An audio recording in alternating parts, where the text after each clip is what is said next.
Hello, Rachel. Hello, Ryan. How are you doing? Pretty good. How are you? Oh, I'm doing pretty good too. We just got back from traveling. Oh, where did we travel to? Did we travel to the most beautiful place in the galaxy?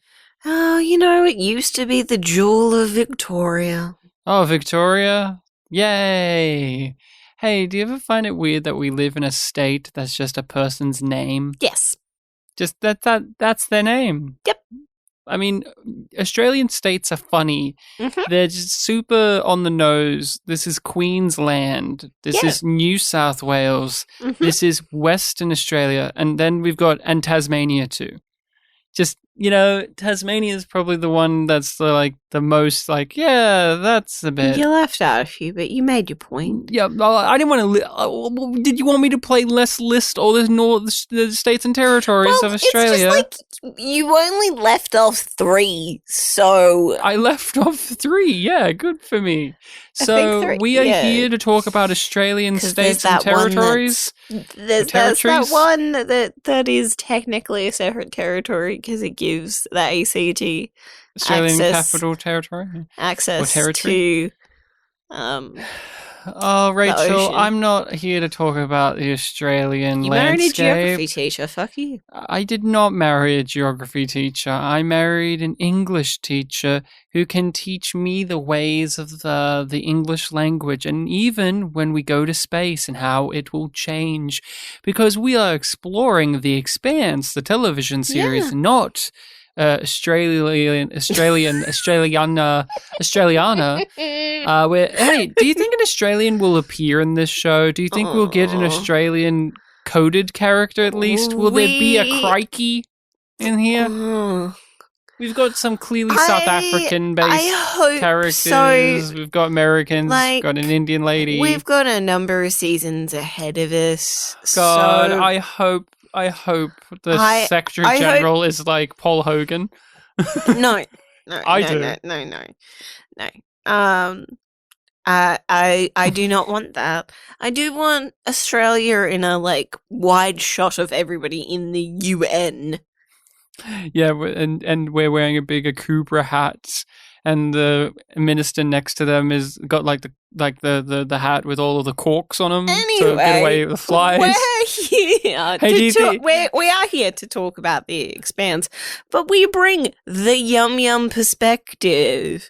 Ryan, would you like to recap? I think you're doing such a bang-up job that you might want to tell everyone why we're called Yum Yum and where does it spawn from. No! I want you to do it! Okay. So many years ago, Star Trek Discovery, which is a television series that does exist, that isn't made up, it is real, it does exist, you can watch it right now. In its season 2 finale, a character bizarrely said yum yum, and it was very strange and obtuse, and we loved it so much that Rachel and I agreed that we would name the podcast after it, and we would reference Yum Yum, talk about it. Yum Yum in that moment also has a weirdly sexual connotation to it that doesn't make sense, but it's there nonetheless. And so we are here to talk about The Expanse. We're going through it for the first time, so no spoilers. Don't tell us things that we shouldn't know. Don't tell us what the blue goo is. I want to find out what the blue goo is all by myself. Thank you very much.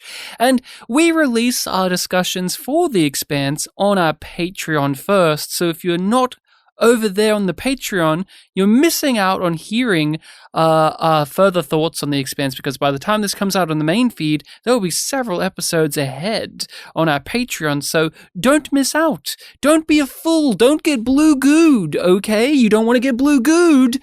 So if you join the Patreon, you avoid the goo. We won't deprive you of the goo. No, we'll just make you wait for it. I hear that the goo is pretty yum yum, and that's my thing that I licked my lips at today and said, yum yum, that sexy blue goo. It lit up near Holden, which is the only person to light up near him in this show since his girlfriend died. Isn't it weird that we met Holden while he was fucking, and then since then he's been the least sexual person in the show? Like, I'm surprised that's how we met him, honestly. Yeah, I do feel the need to mention Miller. What about him? In terms of YYE. He was pretty sexy here. He's feeling himself. Literally and figuratively, he's feeling himself. Yeah. Yeah.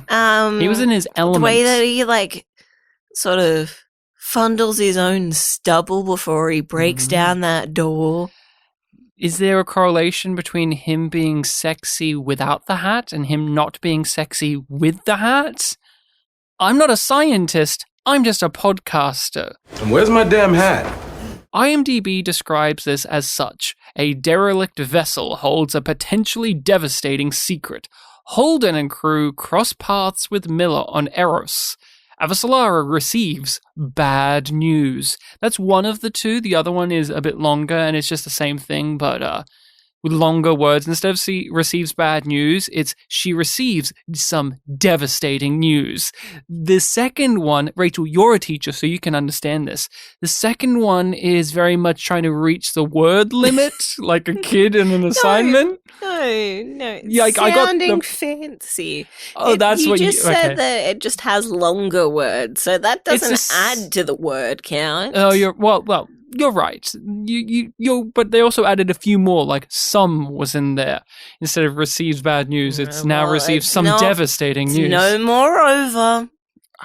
More so, and moreover. You always say moreover when it's the DVD descriptions for Babylon 5, and you don't get moreover on there. You get you get more so, and however, and a whole bunch. But we're not doing Babylon 5 today.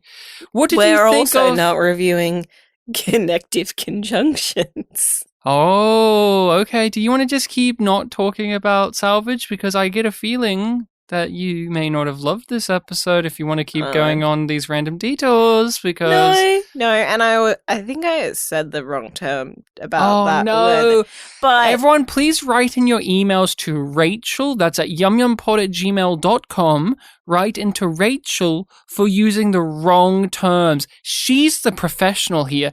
I'm just the student. How did you feel about this episode, Ryan? I enjoyed it. I was more satisfied than I liked it, if you know what I mean. I was happy to get a bunch of the things answered and to see the writing come together, to have the characters meet up, to have this element fulfill itself, or this one tying into this other one.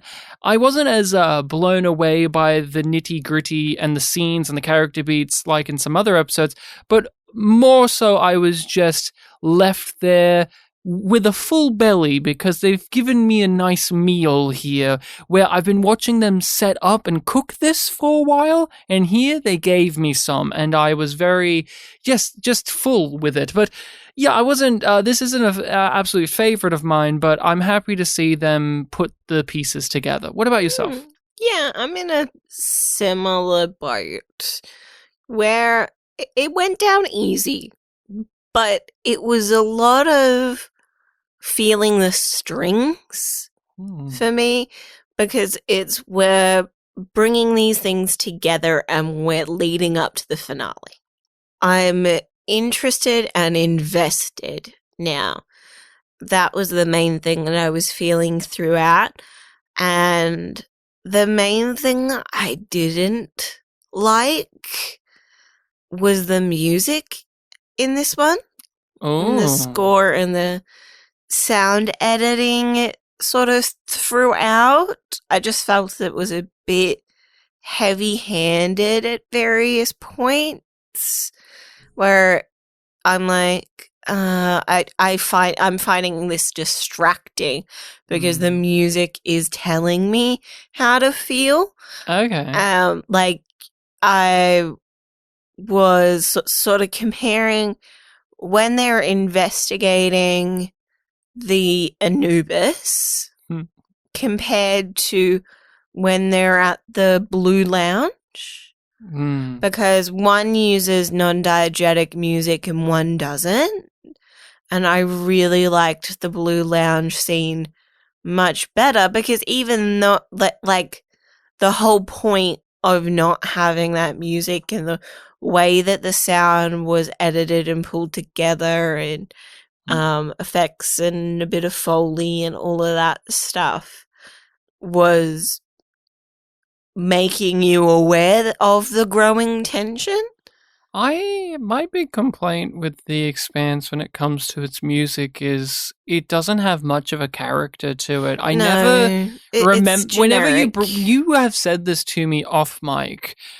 This is the first real time you've talked about the music and the diegetic, non-diegetic on the pod main, like for this long. And I always look at you going, oh, I never noticed, because it does not have much of a presence to me, and whatever the case may be, I don't know. I don't know if this is because we're watching this on Blu-ray. Go away. I don't know if this is because we're watching this on Blu-ray or if this is just season 1. But there is no opening credits properly. In the first episode, we had like a full opening credit scene, then every other episode it's just been the title card with a little bit of music, and that's it. And I think that's actually detrimental to the music in The Expanse, because the opening credits and end credits to a show can really help the viewer understand the type of music and the character it brings. Yeah. And that isn't present. And setting the mood. And I you say it's hampering you and getting in the way and getting into your emotions. The thing is, I never have that sensation myself, and or on the positive end of it, I never had a moment where I went, oh yeah, and the music kicked in there and I really felt like, fuck yeah. It's not really an aspect of the show that I'm not like, it's not one that I'm paying attention to because it's not really drawing me in. Like, for me, it is more the way that it's mixed rather than the qualities of the music itself, because the music itself is so standard that I don't have any particular feelings about it. It's just the fact that I find that it's in the foreground a bit too much. Like, that's really, really just a personal preference thing. It's not like, they did this wrong. Come on. Of course, not that well versed in audio to know if it was or it wasn't. But for me, I often find it a bit distracting. Sesam's acting up today. But the last time I was here, this machine did not work. Let's pick away at the smaller parts of the episode first. We have Fred Johnson is here. He's on Tycho's station, and he is deciphering the chip. He's deciphering the chip he got from Lopez. And they're making sure to be cautious about it because it's super high priority. Yep. And whilst that is happening, they're learning that the UN is on their way. Yes. And they're pretending that they're not, but they clearly are. And so there's this impending doom. And the thing I adored about the Fred Johnson plot was we got to see more of the Mormons' shit going on, and we got this glorious shot. I laughed and laughed. Oh my god! Obsessed with this. You were like, that's not necessary. Not necessary. And I'm like, but I'm sure that there's a scripture somewhere that says. Well, how about you tell everyone this thing? How about you tell everyone what it is? Sorry. I didn't mean to step on your thing. You can explain the glory shot that we got. We see on the ship or just outside of the station, they have this big, humongous golden statue of who is it again? I can't remember. It's a figure blowing the trumpet, right? And that's often an image used with Mormons. I often have seen that. in religion, and so Might be one of the angels or I something fucking like lost that. my mind at the gaudiness of it, but also There's just gold all over the rest of it, the ship as well. and it's just so decadent Opulent. and opulent, and it's so Mormon. and it was a great counterpart to a very humanizing Yeah. conversation we had with one of the Mormons, and we'll get to him later in the podcast, but it was a great counterpart to that, and I just laughed and laughed and laughed, and I'm thinking back to me earlier in this podcast being very pissy and dismissive about Mormons showing up for that one episode, and now I'm all You're on board. waiting for them. You're gagging I'm for all it. You're on board. gagging for I'm the gagging Mormons. for Mormons, and I love them so much in this show. Every time they've shown them, they've given us a new layer of just how fucking weird they are, and how Yeah. weird it is that they're building a spaceship to fly away and leave us behind. Oh my god! But that was just a small detail in the Johnson plot, and so he is hacking away at this chip, worried about the UN coming, so he's gathering forces for that. And we find out that what was on the chip was a very detailed look at the battle that happened against the Donager with these stealth ships, and so they have high resolution pictures. They have these trails that they can follow, and they determined that this also had information about the Phoebe station on there. I do believe that was also found out. So Johnson has this that's helping him figure out the stuff that the other characters are learning throughout this story He as has well. a piece of the puzzle. But what he has that the others don't, and we don't know yet, is potentially who built this thing, because that is still unknown. But he has a reaction seems to know something of horror at this knowledge, and so we're left not knowing who is behind it. But we know somebody knows, and that means soon, hopefully, we will. And or will the UN quickly learn about it too if they successfully board Tycho and get Fred or get this chip? If it's not already them behind it. I like the woman who's doing the hacking for him. I liked her little bit of character stuff that was thrown into the way that the actor was speaking and interacting with Fred.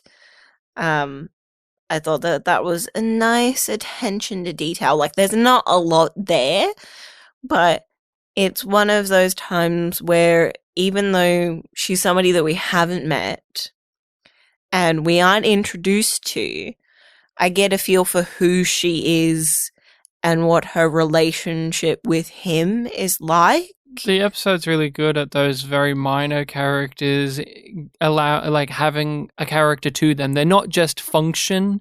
She could easily just be hacker girl function, girl who makes MacGuffin open. But you're right, they have the actor giving a bit of grit to the character. Same with when we're on Aero Station and we're meeting all of these new faces, including the people who work at this hotel. You just get a sense of the people who live in these spaces and work with these other characters and or are facing off against them. That's one of the things that has made The Expanse really go down well on this watch, because when we cover something like Space Above and Beyond, we would complain often that there were many times a character would flick into an episode, they would die or do something, and the show treated it like it was earned far more than it was. There were many moments, especially early in that show, where they will have a funeral for a character and it doesn't mean anything. While here, we see, say, that hotel guy, he got shot, and I actually had a reaction of, oh no! Because he had a gimmick, he had a thing, and we discussed this also with Star Trek Discovery a lot, where they forget to do that, and then when they remember that they should do that, they do it in a really ham-fisted way, especially with the ensemble on the bridge. And yet, in season 4 of Discovery, there was that one lady who worked on the pleasure barge who was cashing in their chips, and she had more of a character than any of the ensemble of bridge crew people. And she was in that one scene, and so that's something just to point out that you're getting at, which is The Expanse has done that the whole season. Yeah, and it's not an easy thing to do because it takes some time and energy to do. You have to care enough to do that, and it's not just that actor doing their thing. It's the actor, the crew, the director, and the world that you've built up around this interaction and what comes before and after. It's so contextual to get those kind of things, and they feel like they work. But they were able to collect highly detailed drive signatures. Well, they did fly closer to those ships than anyone else in the system. Unfortunately for them. You're going to want to see this for yourself. There needs to be some level of characters that are there for sort of transactional purposes. And we met this UN, the general of the armed forces for the UN in a previous episode, and here he is again, following up on the same belief system we saw in that last one, where he's hesitant to do military acts. He's trying to put his conditions across to the UN about how this will come across and the ramifications of such actions. Concerned. He is the most intelligent, logical, and even empathetic person in the room. And in the first episode, he was listened to. He was validated. And in this one, we see he is not. It's too late. Move on. We're doing this. Aaron Wright has already sent them out there. Everyone's already aware of what we're going to be doing. So suck it up, mister. And I really like seeing that character again. I like that performance as well, but it really hammers in on what we're talking about here, where these smaller players, even though this guy has a big role in the universe, he's still a small player in this story. Yeah. I completely understand where he's coming from and where he's come from in other episodes, so it's a logical progression here. And I felt bad for him during this episode. I had feelings towards a guy who, as you said, could be very transactional in their function. They serve as exposition, or they serve as a body for the other characters to talk to. But this world and how this series has constructed it doesn't, for the most part, outside of a character like Havelock and his sex worker girlfriend, the people that inhabit it don't feel like they're just characters written on a page by writers who are prodding your emotions and pushing you in directions that they want you to go down as a viewer.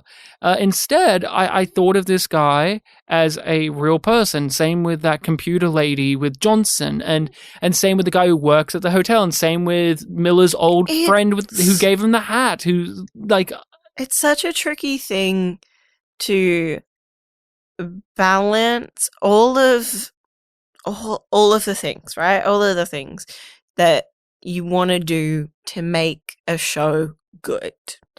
And we are big character focused people. We will stick around even if the plot's shit, if we like the characters. Me more so even than you. mm-hmm. Right? So it's very high praise, and I think you'll agree with this, that almost every single character in this show feels like they've lived a life before, and if they survive, they'll live a life after. Mm. Like, if we ever go back to Ceres, right? I can imagine us slipping back into the life of the head cop lady. His corrupt chief, Yeah, or his Muss, corrupt or... chief, or heaven forbid, even have love. No, he's useless. Never bring him back again. No. But if not, he's one of the exceptions for me.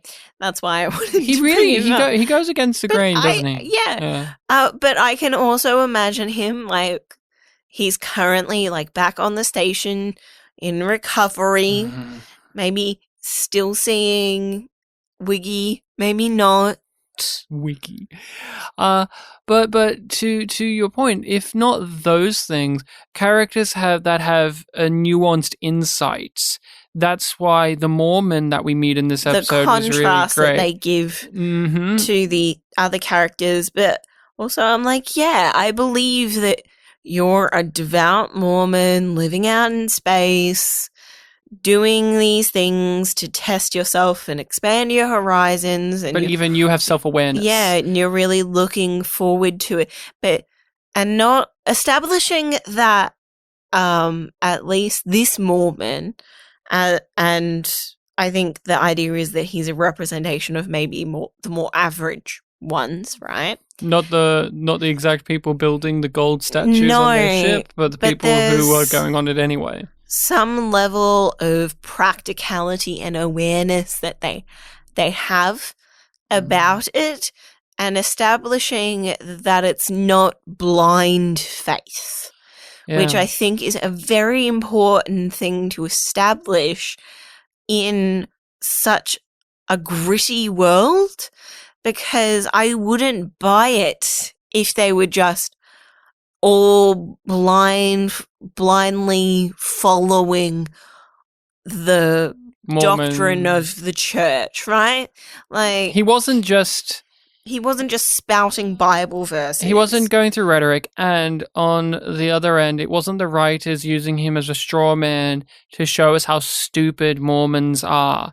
We see that in other ways with their ship or the elder in the previous episode, but we still find it ridiculous in a way. But here is an honesty as well, where there are good people, or there are sensible people in these religions, even scary cultish ones, if you will, because people are people, and you can't all just label them as that one thing.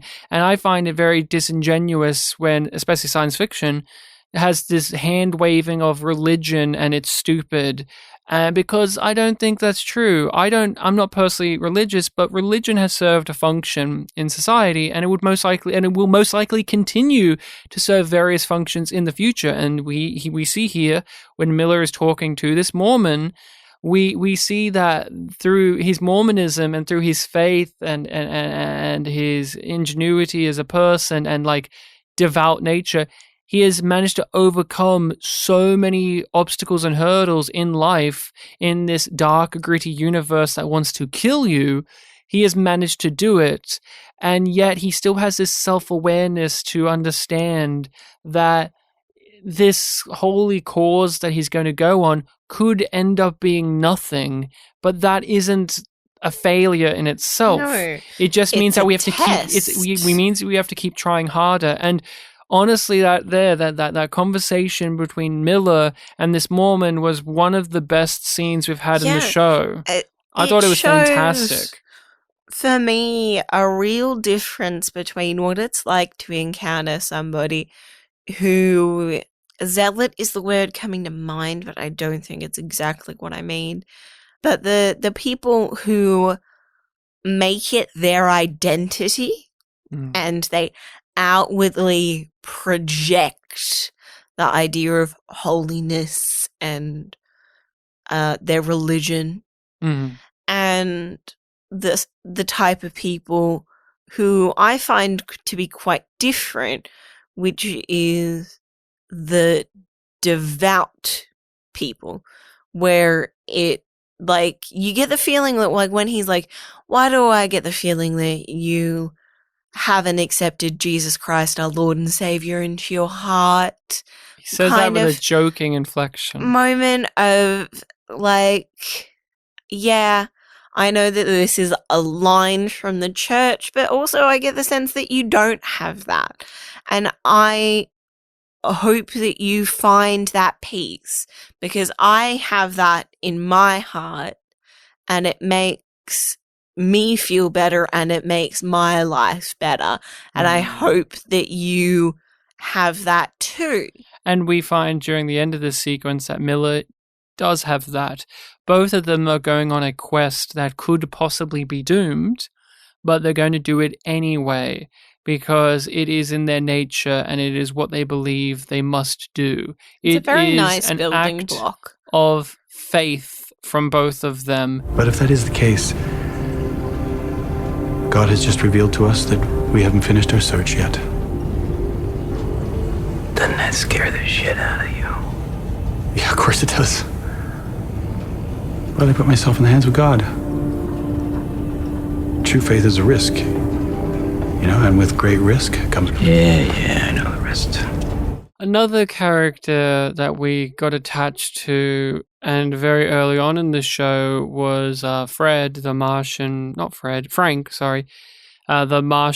ambassador for the UN. I called him Fred earlier, damn it. And he was Chris Jen's friend until she screwed him over. And we learned during the briefing scene with the general... He killed himself. That he killed himself and that he's dead. And you can see it's very much gotten to Chris Jen, but she is in politician mode.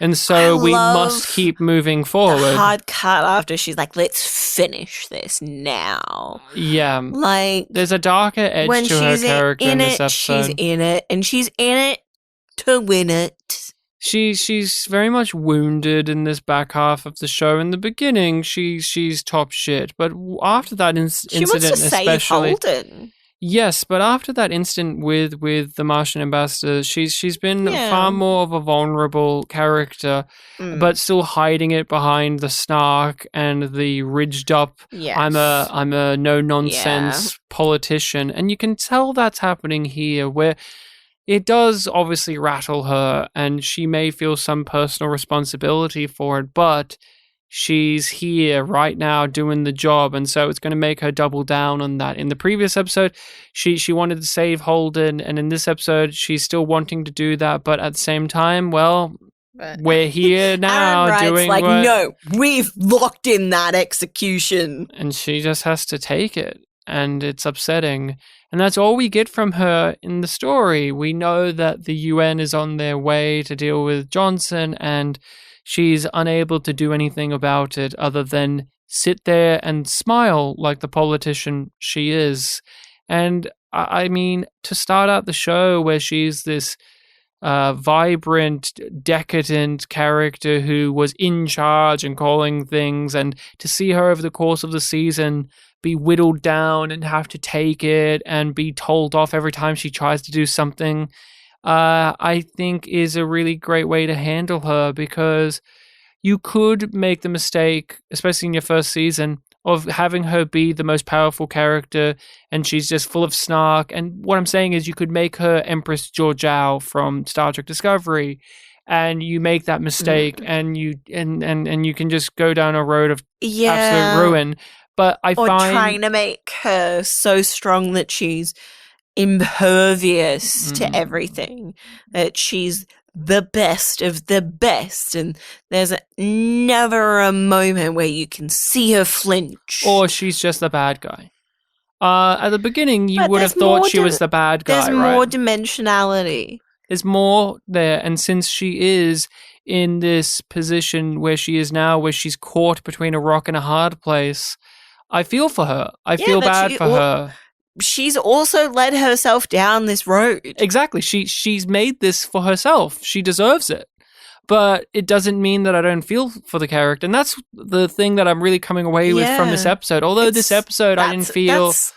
That's skill right there. And that's what I mean by satisfied. This episode individually on its own didn't give me a great amount of detailed character work. But as a part of the larger story, it is grabbing all of these threads and tying them neatly where I am compelled. I am feeling things, while in the beginning... I felt for Chris Jen in terms of what a cool, badass character. And now I'm beyond just she's a cool, badass character. And I'm actually looking at her as a person. And her choices have consequences, and we see how that has finally come to roost here. Crew on the Rossi is has finally arrived at that dastardly asteroid.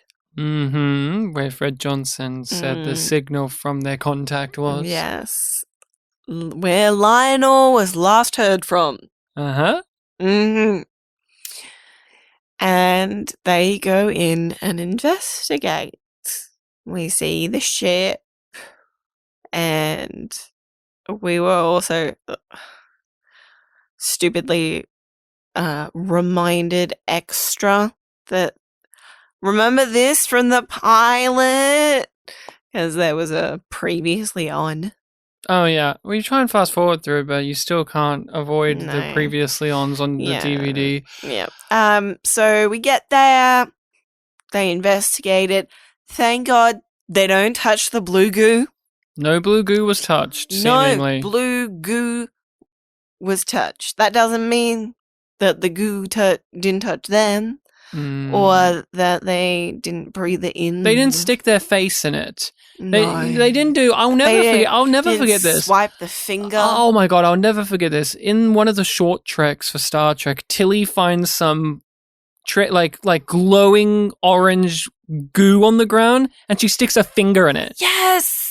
She doesn't know what it is. It could be literally poison, and she sticks her finger in it. She's a scientist. These guys aren't scientists, and they fucking know. Let's do the procedure of quarantine and lockdown and throw our suits away if we need to. As soon as they get anywhere close to an understanding of, oh my god, we've got like some biohazard, these guys, miners, these fucking blue-collar scrap people understand better than a fucking ship full of scientists in Discovery. It's fucking hilarious to me. Hilarious. But I cheered so much when that happened because I really was expecting some bullshit. Because they get on this ship and we slowly learn, oh, it's a stealth ship that we've been running from. And, oh, it's the ship that Julia was on in the very first scene. And, oh, it's got the blue goo stuff that's been a running little thread. And we learned about more so in the previous episode. And I really was expecting, oh, they're going to walk off thinking they've got rid of it, but it's on one of their boots. Like, you're going to get that ominous shot on Amos's boot. It's going to have a little blue goo crawling into a crevice. And then when they get on the ship, it crawls onto their ship. And, oh, we're going to have an ongoing thing for the next few. No, they seemingly managed to avoid it. And they were very pragmatic, logical, wise. I was so... Heck... Alex is left on the ship, and he comes up with the brilliant idea of, I'm going to send one of these drones in. That will help things as well. I was clapping at how efficient this was. Use your assets. It was also use your assets. It was also great to see that they've grown up so much since that first episode where they went on the Scopuli and they just went in boots on the ground, torches, walk in. They've learned from their mistakes. There was far more technical expertise and tactile and tactics to it, even using their newly acquired spy guy to be the bird flying down for them to see if there's anything deadly, and he doesn't like it, but I like that happening to him. I'm like, yeah, human shield makes sense in this show. Yep, they're canary. And they go on that ship, and I must admit, because of the way that they looked at it from afar, I did not realize until they confirmed it that was the stealth ship. I thought it was one of its little fighters because of how small it was from when they were looking at it on their computers and monitors and stuff. I didn't recognize it as the stealth ship. Didn't appreciate the scale of the asteroid, so it was hard to appreciate the size of the ship itself. And they didn't do a glory shot of the stealth ship being like, see, it's the stealth ship. They did it very nonchalant, and so I didn't appreciate that reveal until like way late into the episode when they were discussing elements, and I went, oh, okay. And they learned the name, and that's a name that Miller knows from previous episodes, and overall, I enjoyed this. We talked about this in the first episode. I'm a bit more of a fan of the let's walk around on a spooky ship, finding out what happened on the spooky ship than you are in shows. Yes. But I mean, they made sure not to repeat the same beats and elements from the first episode, and they made sure to give us some fun character stuff along the way. Amos being teamed up with the spy guy was great. Their back and forths were pretty funny. I got some Holden laughs. wanting to get to know Naomi. Yeah, Holden being all chatty and trying to figure out her past, and then reflecting and joking around about their old boss who had all the glass cats and sharing stories. It's a classic case of they're on a spooky ship and clearly they're afraid, so they're talking to one another to alleviate the tension, while Amos is just having the time of his life being told not to hurt this guy, and you can tell throughout the whole entire storyline with them two, he's contemplating hurting this guy. He wants the excuse. He wants it. So bad. So bad. And Alex is just on the ship enjoying not being on the spooky ship. So. And getting to explore his new baby. Oh my his new god. ship. He's fiddling with so many buttons in He's this so episode. cute. He's so happy. There's so many He's shots of so him happy. stroking buttons and fiddling with them and giving It's them like, these longing, loving Show me what looks. you got. Yeah, like that's really fun. It helps him feel like a person, not just a character, building out those dimensions. You guys need more eyes over there. Let me see what I can give you. All right, sweetheart, what do you got for me? A moment of, again, characters being intelligent. Amos is on, I assume, like the bridge of this ship, and he phones up Naomi to ask her if it's wise to turn on power to do these things. You could tell he was just going to fiddle with some buttons, but then he stopped himself and said, I'm going to phone up, see if they can turn on stuff and if we can sort this out and if it's a wise idea. He didn't phone up saying, turn this on. And then they did. They had a discussion about it. They weighed the risks and said, from what we've gathered, it should be fine. And then when it wasn't, they turned it off, and then she explained to him why they did that, and he agreed. And this reminded me of Event Horizon. There's a brilliant scene in Event Horizon where Lawrence Fishburne and the crew look at the footage of what happened to the crew of the Event Horizon, and then Lawrence Fishburne closes the screen and says, "We're leaving."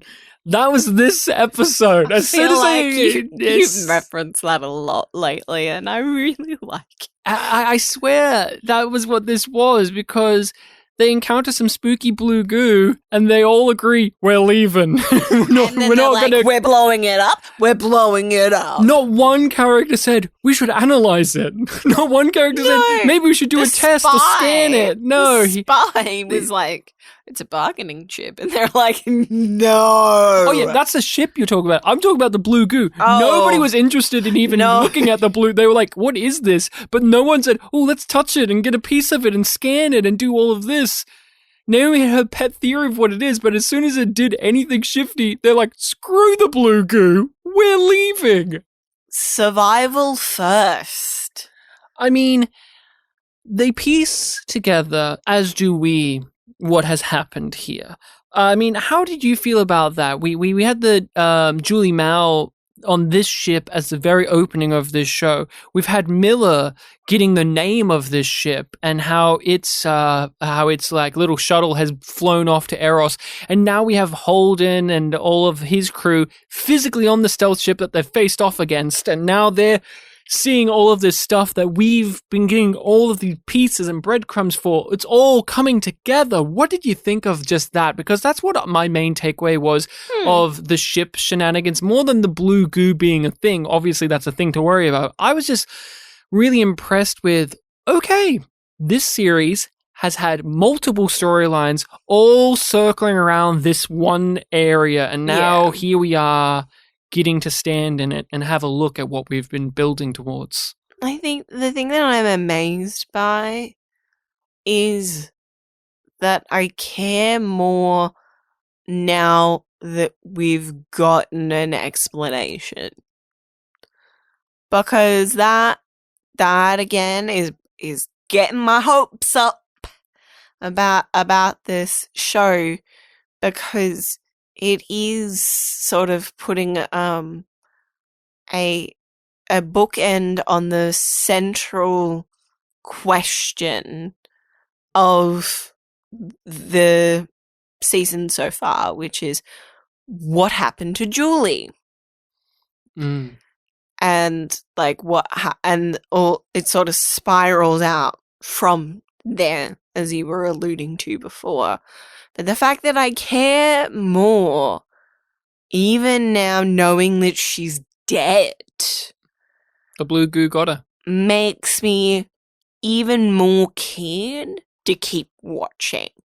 Like, when we got to the final shot of this episode, I was just like, we got a bit of time this weekend.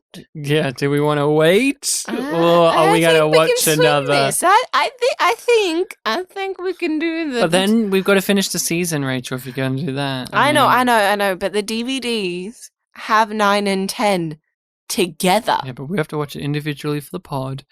I was very happy. The Scopuli stuff and what happened to the crew, they were taken aboard the stealth ship. And you can very much get that the idea of this blue goo stuff was some bio weapon that the people got from the Phoebe station. Now, whether they went to the Phoebe station to explicitly take it, or it was just something that happened as a byproduct of going to the Phoebe station, because the stealth ship is there to cover up this blue goo phenomenon. And so it is hilarious that this massive killer of warships got taken out by some biochemical shenanigans on the ship, and they all got vented out into space and they all died, and Julie was the lone survivor because she was locked in, because she was obviously a person of value.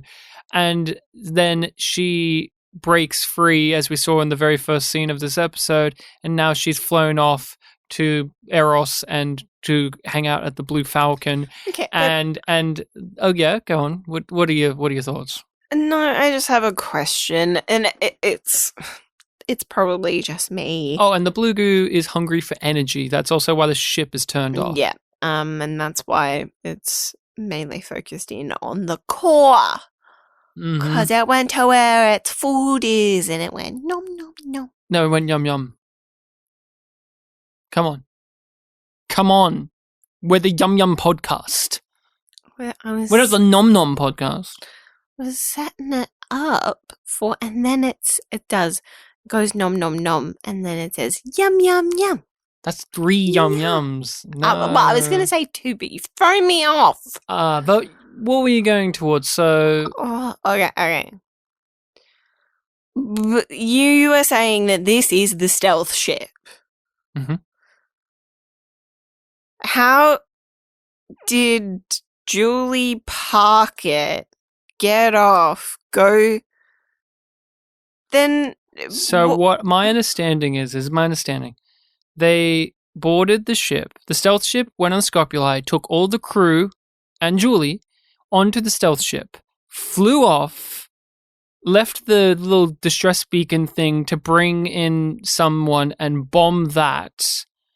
And then they flew off and we got the shenanigans we saw. So that first scene we witnessed was, I think, coinciding with the events we've seen in the first few. So what my gathering is, Julie must be so important, probably because she's the daughter of the guy who is behind all of this, because I think he's behind it. We haven't seen him again, and he's a recognizable character actor, and he's also rich, and he's the only corporation person we know.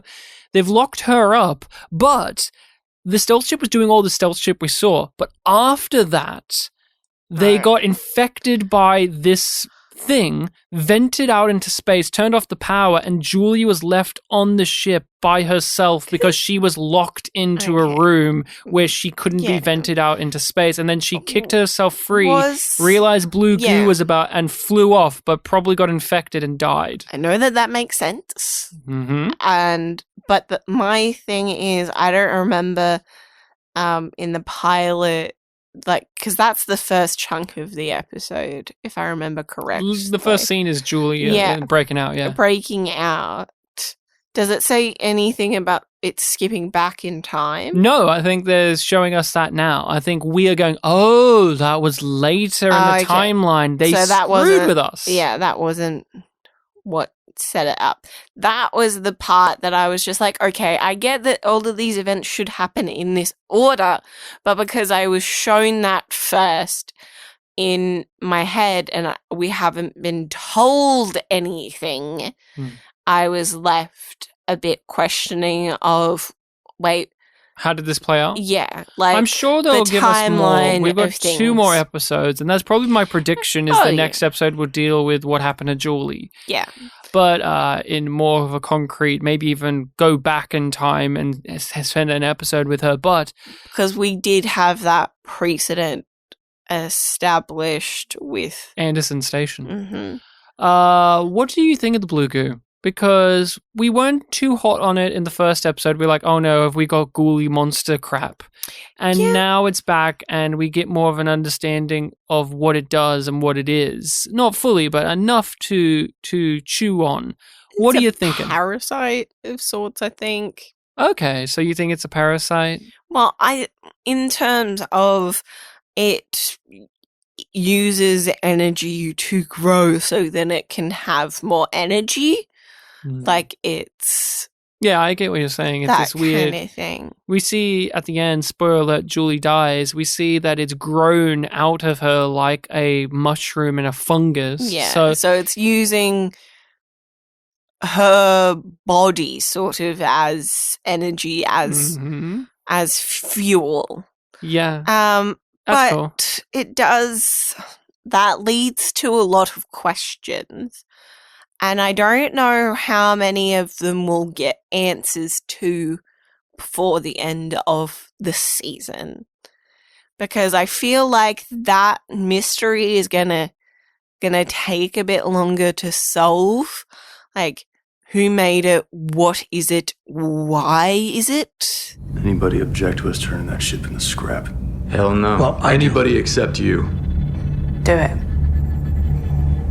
Look, you control that ship. You have a bargaining chip. Why would you destroy something you control? Because that ship is a weapon. And that thing on it felt like a weapon too. And I don't think Fred Johnson or Earth or Mars or anybody should have it. They steal the safe before they blow it up. What do you think is going to be in the safe?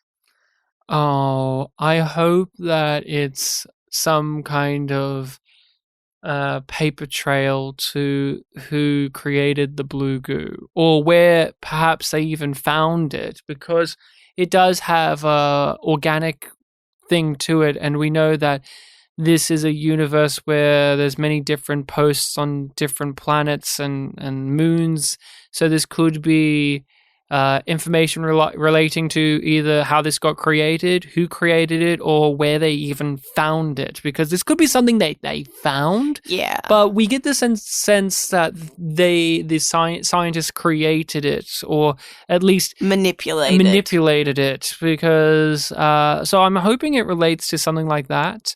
No, twist is it's Miller's hat. Somehow it got in there. Talking about Miller's hat.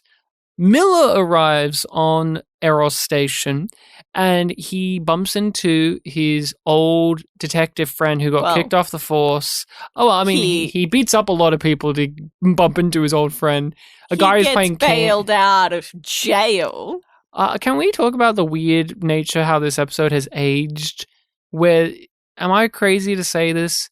Is that they had a Candy Crush reference in this? Yes. The guy's playing a futuristic Candy Crush? Candy Crush slots sort of thing. It looked like Candy Crush.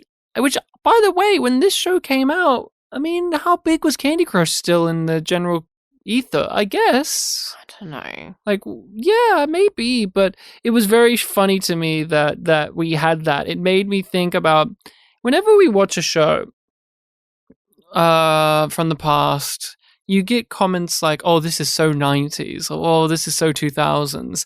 And obviously it's hard to feel that sometimes when you're watching something a little bit more current. But that was one of those where I'm like, oh, this is so 2010s. Oh, we're having a Yeah. Candy Crush thing. That was so... Like, I rolled my eyes at that. That was just one of those... And I didn't even think it added much to the scene other than... I mean... element, a clear distraction. Now, I'm just going to say this. Where was this version of Miller for the rest of the season? He was great. I loved his character. I loved it. He was funny. He was snarky. So much better without the hat. Oh my god, the hat's like kryptonite. So much better without the hat. I don't want him to go back to Ceres and get the hat again. I don't. Hey. His if friend it really grilled is him for leaving a the hat. metaphor for him losing his head, I don't want him to find it again at this stage. I like this Miller. He was just so much more, like, when they gave him a dark edge. He was dynamic, he was funny, he was in charge, he had an ace up his sleeve. He was all the things I want Thomas Jane to be in the show. Like, as an actor, I've seen him do these Fully things so well and embodied. other things. Yeah, and it's like they've unlocked the Miller code, finally.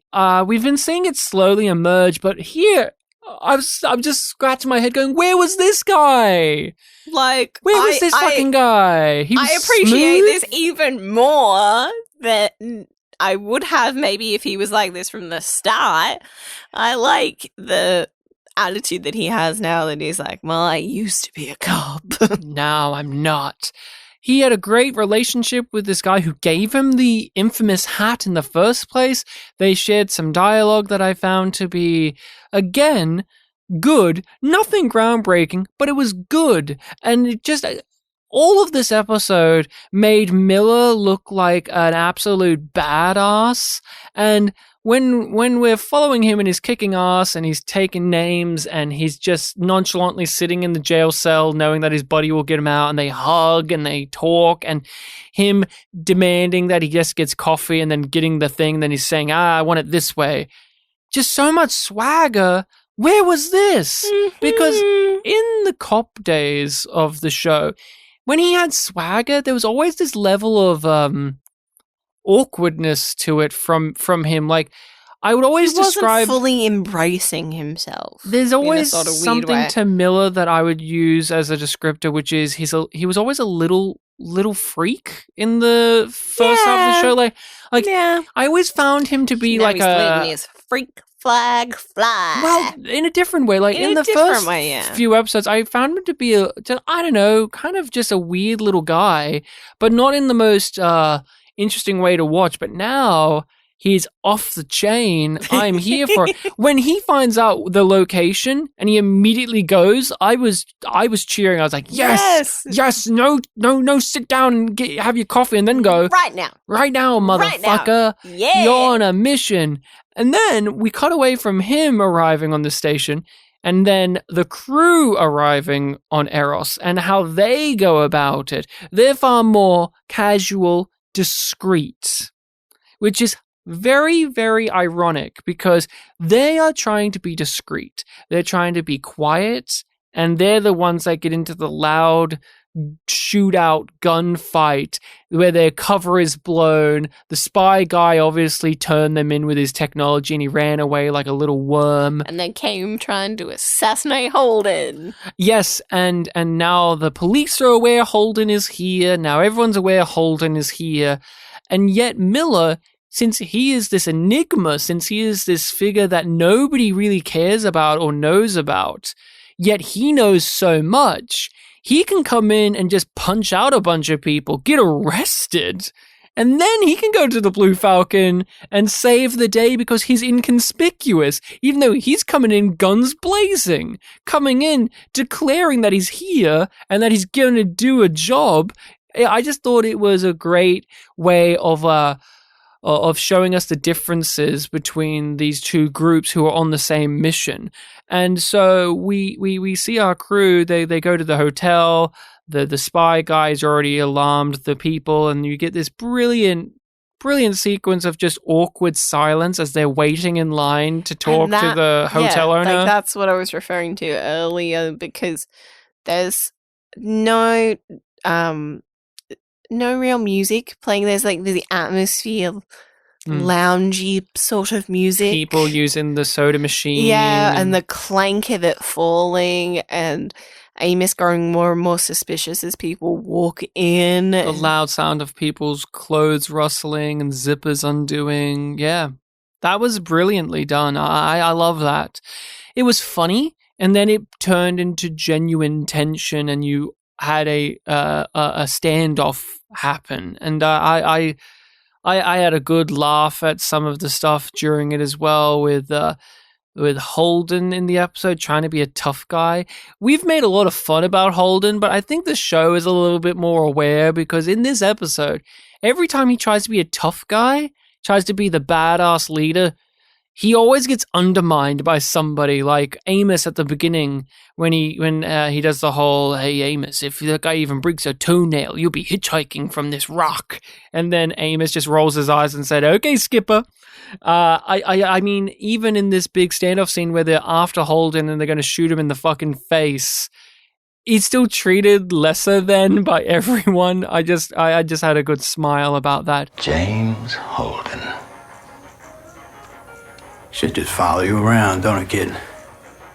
Miller walks on in, super excited. He's not phased at all. He's just like, yeah, this makes sense, but I'm not stopping. And I loved his interactions with Holden. He hates him. He thinks he's a stupid little man, and he just puts him in his place in every single line they have together.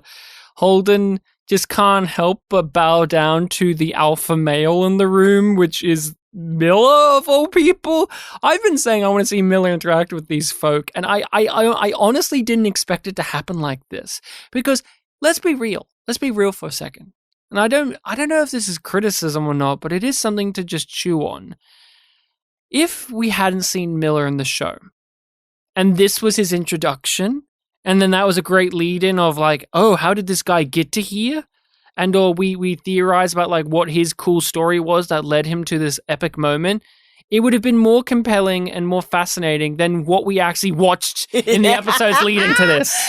Yeah, like his I'm not character, gonna disagree. like that introduction of his character to them and how he acts for the rest of the episode was a better character to me than the previous 7 episodes of Miller's character. Again, it always been building and it always something you can track, but that was one of my first thoughts. Did you have that in your brain at all? Because it was right there at the front of mine of, man, this is how you could have introduced Miller. And then we, the audience, would want to know who this guy is and what his deal is and how he got to here. Because there are many characters, like Fred Johnson. Fred Johnson rocks up in this show fully formed with a full backstory that we slowly learn throughout the course of the series. I know why we don't have it this way with Miller, but man, I was so happy. You pointed out, you really like this, but when Miller does the, hey, if you touch me again, there's going to be another body here. You really liked a certain character's reactions to that. Amos. Amos is even more. Holden subdues to Miller. Mm-hmm. Amos is in awe.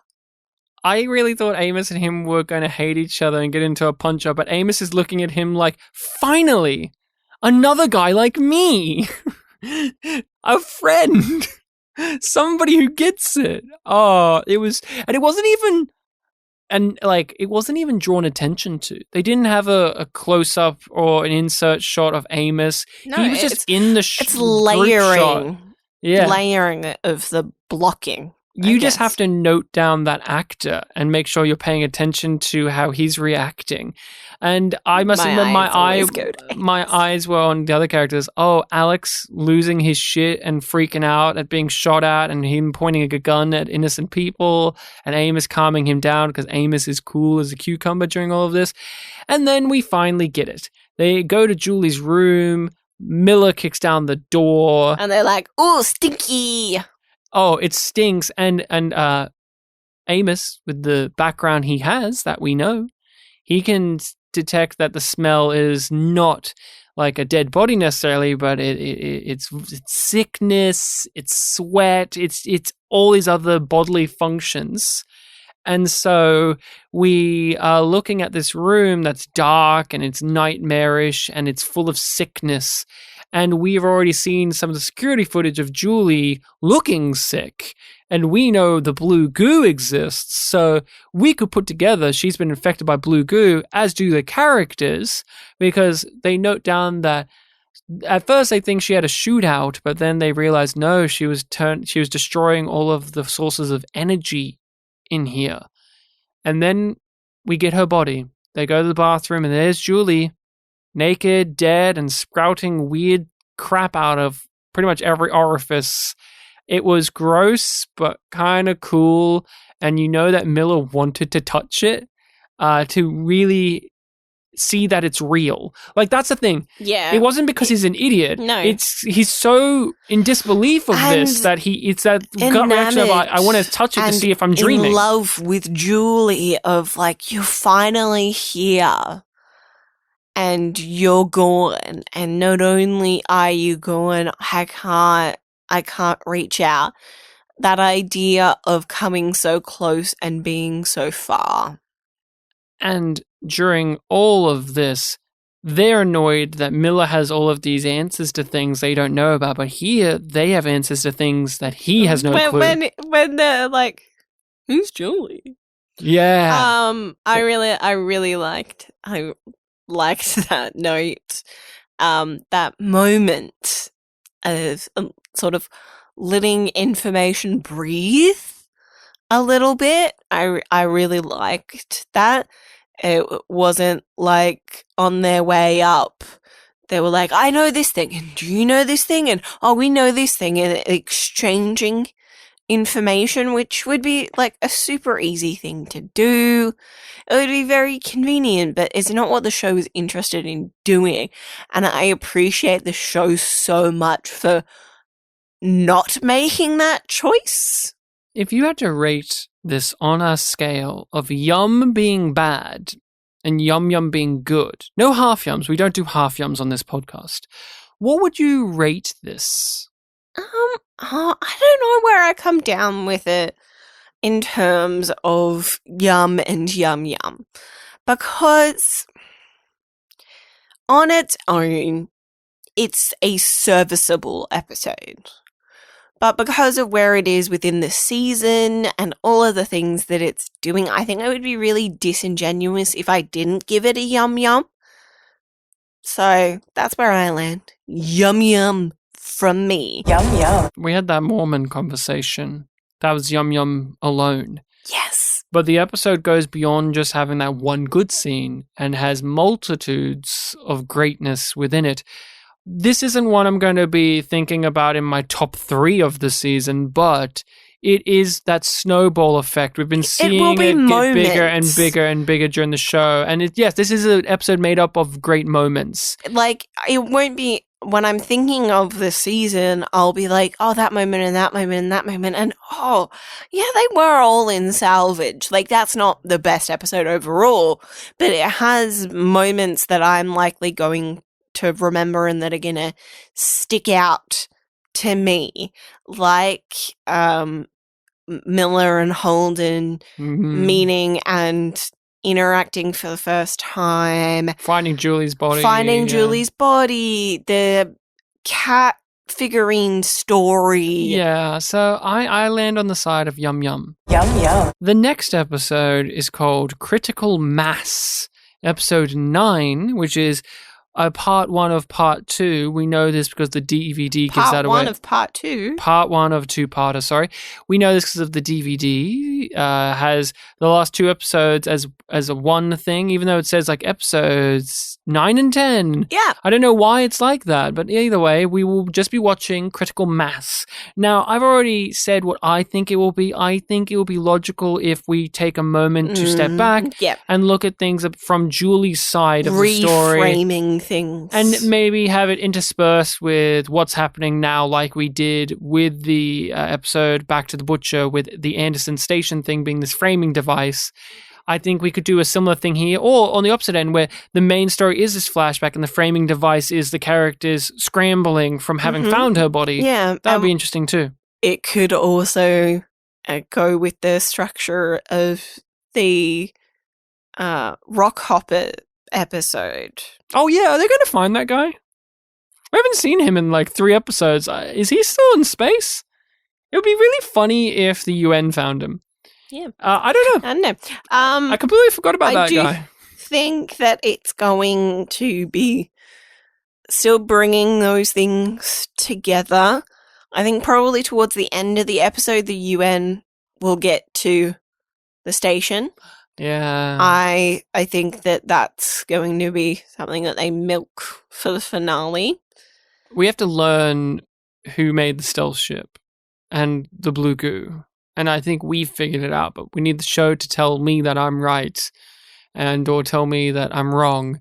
And that is it. That is all we have to say about Salvage, a fairly decent episode of The Expanse, and one that is key to how this show has evolved over time.